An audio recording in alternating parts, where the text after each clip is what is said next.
por favor. Bueno,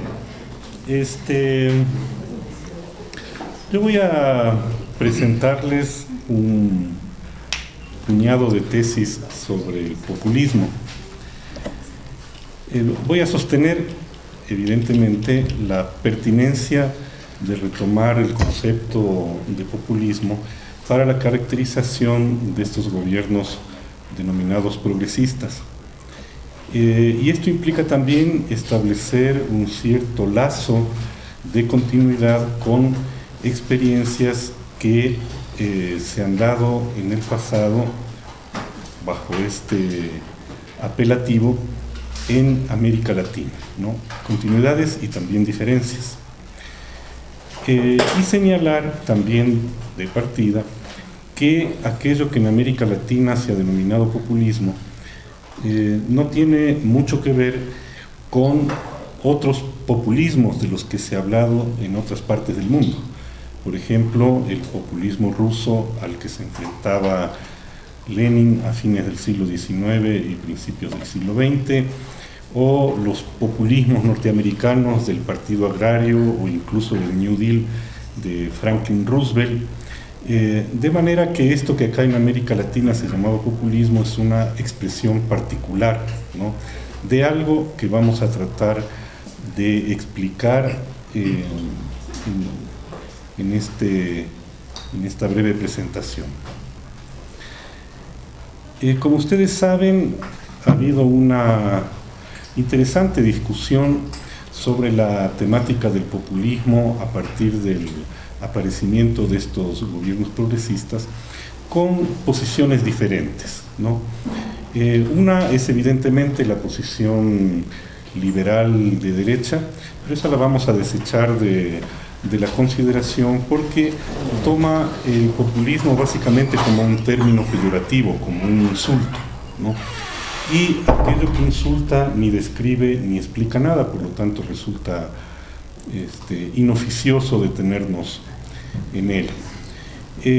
Por otro lado, ha habido también una recuperación que a mí me parece interesante, pero que no se ha trabajado demasiado respecto a la lectura del populismo basándose en la obra de Gino Germani, sociólogo que en la Argentina, en relación con el régimen de Perón, fue uno de los primeros en reflexionar desde el punto de vista sociológico sobre este tipo de fenómenos.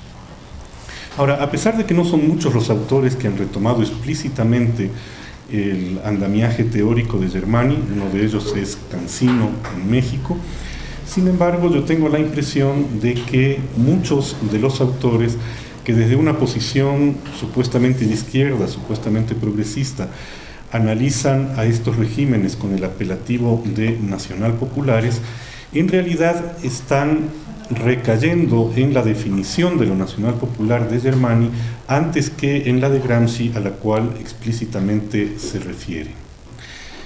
Ahora, no tenemos mucho tiempo como para detallar estas cosas, pero quería dejar mencionado un cierto ámbito de discusión.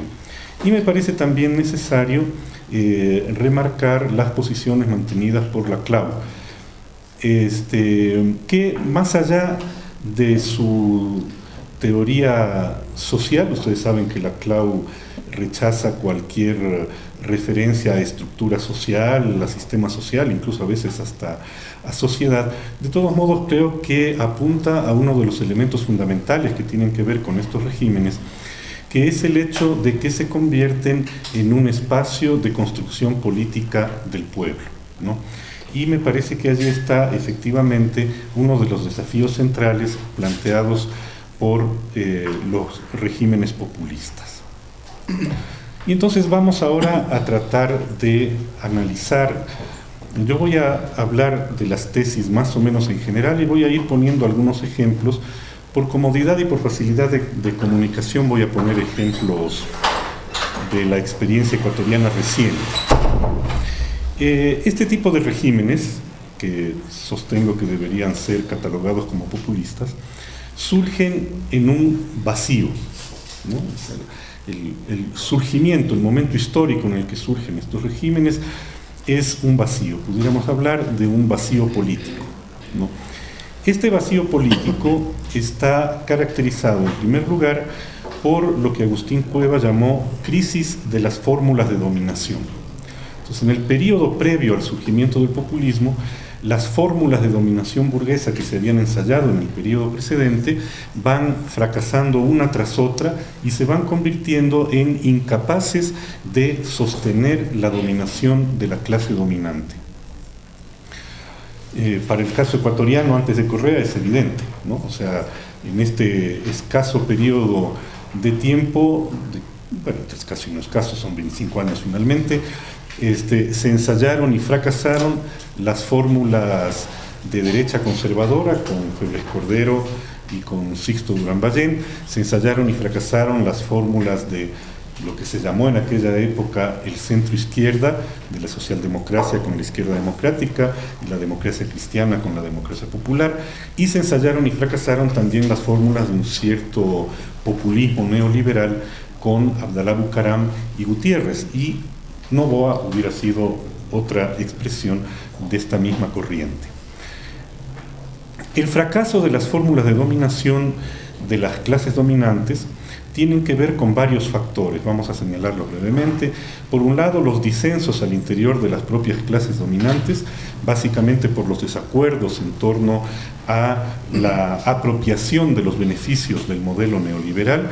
Un ejemplo se dio con el TLC poco antes de la llegada de Correa al gobierno, en donde evidentemente sectores populares, la CONAIE, grupos ecologistas, grupos estudiantiles y juveniles hicieron importantísimas movilizaciones en contra del TLC, pero no hay que olvidar que también grupos empresariales importantes estaban opuestos a la firma del tratado.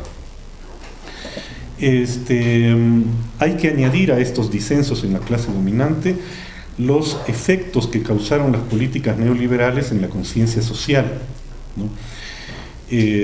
Básicamente generaron una deslegitimación de los gobiernos y de rebote de la institucionalidad estatal en su conjunto. Y sobre todo la resistencia social. No hay que olvidar que nosotros vivimos acá en el Ecuador, como en ninguna otra parte de América Latina, un cuarto de siglo de resistencia, de movilización popular en contra del neoliberalismo, que incluye la caída de 3 presidentes entre 1997 y 2005. Es decir, la presencia de un movimiento popular bastante activo. Ahora, en segundo lugar, esta crisis, este vacío, ¿no?, es generado por la crisis económica misma, ¿no? Aquí vamos a señalar simplemente la crisis bancaria del 99 y el 2000 y la falta de salidas estables para un proyecto de reproducción capitalista increscendo, ¿no? Básicamente los momentos de auge de la economía ecuatoriana en el periodo neoliberal estaban atados a lo que finalmente eran pequeños episodios económicos, como la construcción del oleoducto de crudos pesados durante el gobierno de Noboa Gustavo, ¿no? Y un tercer elemento de este vacío, ¿no?, es el generado por el debilitamiento o el reflujo del movimiento popular autónomo. Esto a su vez tiene que ver con la disolución de la sintonía espiritual entre los distintos componentes del movimiento popular, que es marcada fundamentalmente en relación con aquel sector que en el momento determinado jugaba el rol de eje de articulación de la movilización popular. Para el caso ecuatoriano reciente estamos hablando obviamente del movimiento indígena.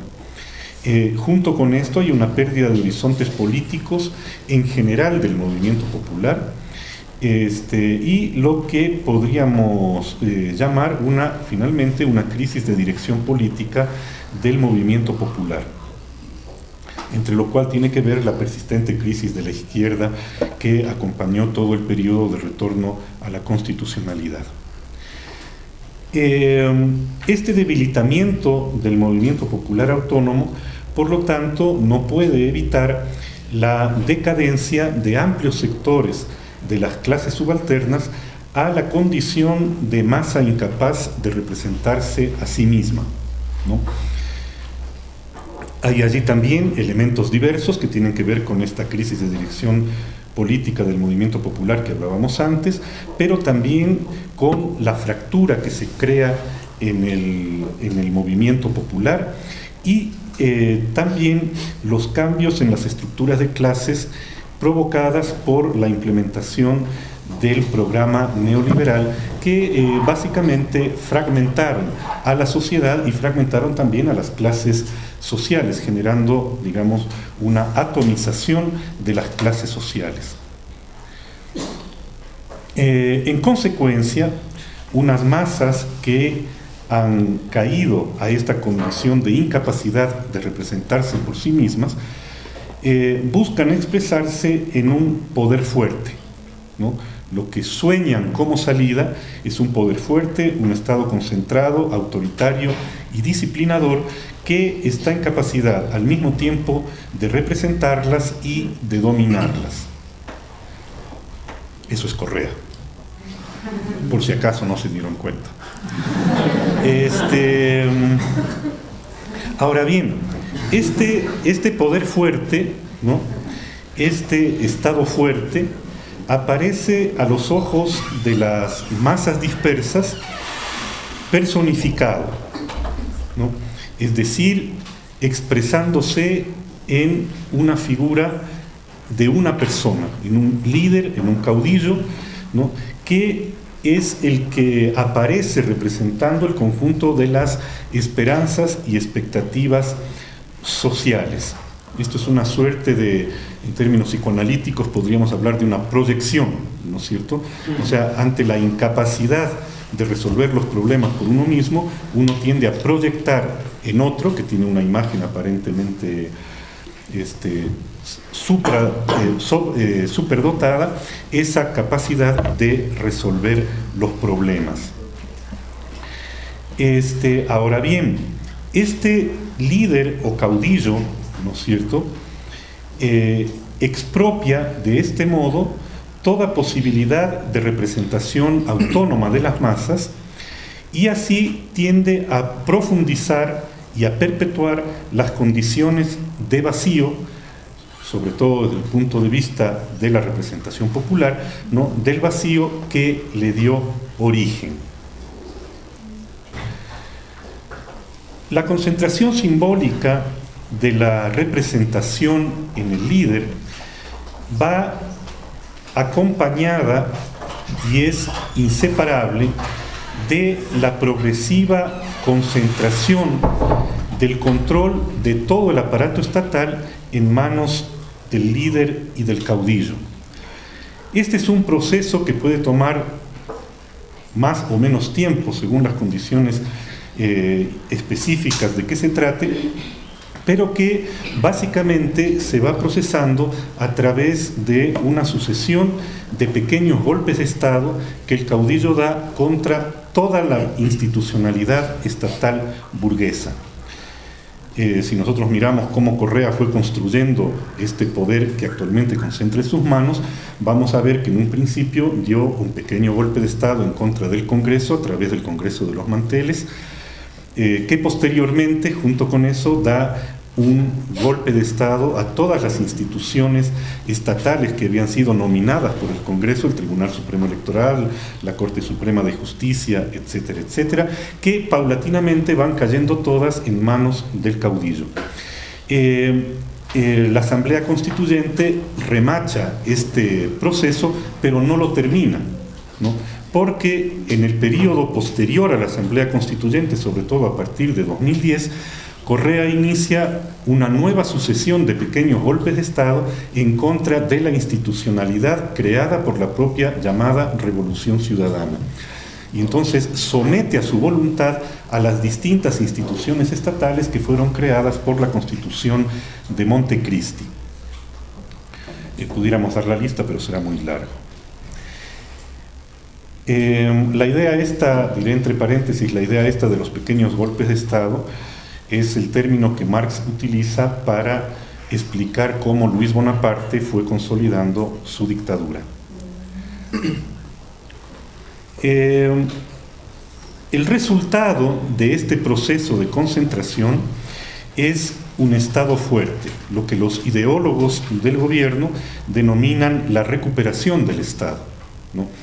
La recuperación del Estado se da en las áreas de las políticas sociales, creo que es evidente, se da también en la recuperación de las funciones económicas y empresariales del Estado, que fueron dejadas de lado por el neoliberalismo, esto del direccionamiento de la economía, de la rectoría de la economía, etcétera, pero también del Estado convertido en empresa.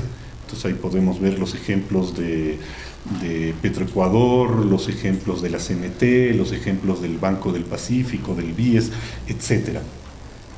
Ahora bien, esta recuperación del Estado en el ámbito de las políticas sociales y de las políticas económicas va acompañada necesariamente por el fortalecimiento de las capacidades represivas y policiales del Estado, sin el cual este tipo de régimen no puede subsistir. Las características concretas que esto asume depende del tipo de populismo que se trate. Históricamente, si nosotros miramos la historia de América Latina, vamos a ver diferencias en el modo como esto se fue procesando en los populismos desarrollistas de los años 1940 y 50, en los populismos socialdemócratas de los años 80, en los populismos neoliberales de los 90 y distinto en los populismos de hoy. En estas circunstancias, el populismo crea un ejercicio gubernativo que funde y confunde Estado, gobierno y partido, borrando las diferencias de aquello que tanto les gusta a los sociólogos institucionalistas. Pero además borrando también las diferencias en la vida cotidiana de las propias personas, es decir, se exige, por ejemplo, a los trabajadores del Estado que cumplan el papel de militantes y no de funcionarios del Estado, ¿no?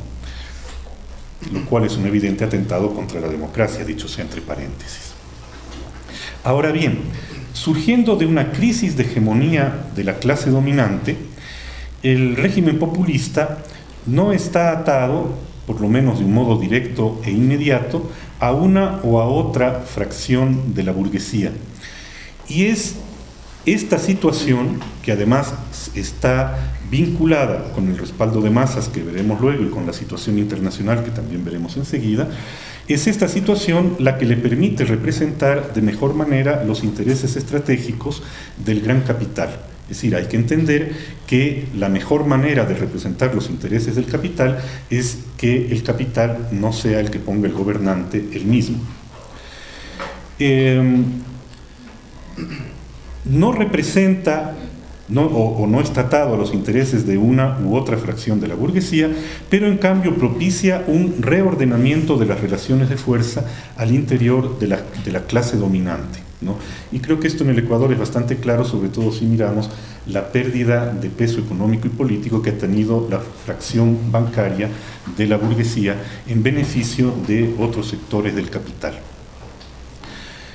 Por otra parte, debiendo parte de su fuerza al debilitamiento de la representación autónoma de las clases subalternas, el populismo se encuentra en condiciones de construir a su imagen y semejanza una nueva identidad popular.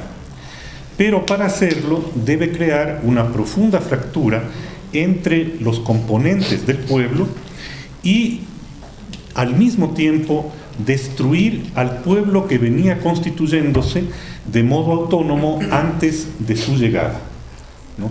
Es decir, el régimen populista, para subsistir, para obtener ese amplio respaldo de masas necesita destruir a las organizaciones populares autónomas que iban configurando un bloque popular o un campo popular de autorrepresentación social y política durante la época neoliberal.